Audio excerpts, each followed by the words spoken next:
இந்த விளம்பரத்தை வச்சு பிரேசில்ல நடந்த ஒரு சுவாரஸ்யமான ஸ்கேமை பத்தி பார்க்கலாம். நீங்க பிரேசில்குள்ள போறீங்கன்னா 2 விஷயங்களை பத்தி மட்டும் நீங்க தப்பா பேசிடவே கூடாது. ஒன்னு இறைமகன் இயேசு அவர்களை பற்றி, இன்னொன்னு கால்பந்தை பற்றி.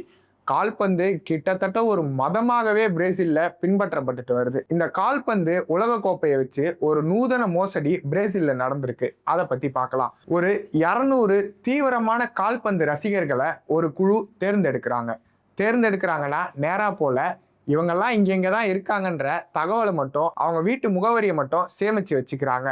அப்படி சேமிச்சு வச்ச அவங்க என்ன பண்றாங்கன்னா அவங்கள 100 பிரிக்கிறாங்க.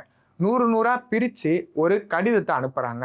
இந்த வருஷ உலகக்கோப்பை கால்பந்து போட்டியில யார் ஜெயிக்க போறா அப்படின்றத ஒரு கணித முறை மூலமா உலகத்திலேயே முதல்ல நாங்க தான் கண்டுபிடிச்சிருக்கோம். அதை நீங்க மேட்ச் நடக்கிறதுக்கு முன்னாடியே எங்க கிட்ட இருந்து தெரிஞ்சுக்கலாம் அப்படின்னு சொல்றாங்க. நாளைக்கு ஒரு மேட்ச் நடக்க போகுதுன்னா அந்த 200 பேர்ல 100 பேருக்கு ஏ டீம் ஜெயிக்க போதுனோ 100 பேருக்கு பி டீம் ஜெயிக்க போதுனோ கொரியர் அனுப்புறாங்க. ஃபுட்பால்ல 2 அணிகள் மோதுறதால அவங்க அமைச்ச 2 பேட்ச்ல ஏதாவது ஒரு பேட்ச் சரியா வந்துடும். அப்படி அவங்க அமைச்ச ஒரு பேட்ச்ல ஏ டீம் ஜெயிச்சிருச்சுன்னு வந்தா அந்த கொரியர் போய் சேர்ந்தவங்களுக்குலாம் ஓகே அப்படின்ற மாதிரி ஒரு ஃபீல் வந்திருக்கும். இவங்க எதையோ வச்சு கணிக்கிறாங்க போல அப்படின்னு சொல்லிட்டு அதுக்கு அடுத்த மேட்ச்ல அந்த தப்பா சொன்ன 100 பேரை கழிச்சு கட்டிட்டு அந்த கரெக்டா சொன்ன 100 பேரை 50 பேரா பிரிச்சு இதே மாதிரி தொடர்ச்சியா அமைச்சுக்கிட்டு இருக்காங்க.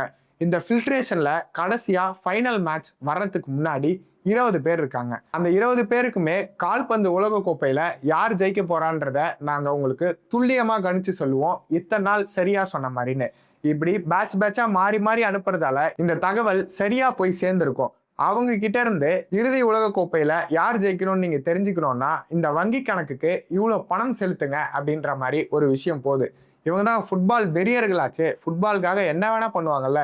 அது மட்டும் இல்லாம இவங்க கிட்ட அந்த நபர்கள் ஒரு மிகப்பெரிய நம்பகத்தன்மையை உருவாக்கி வச்சிருக்காங்க. அதை வச்சு அந்த 20 பேரும் இந்த நபர்களுக்கு பணம் அனுப்பிடுறாங்க. அப்புறம் என்ன, யார் ஜெயிச்சாங்கன்னு சொன்னாங்கன்னு கேட்டீங்களா?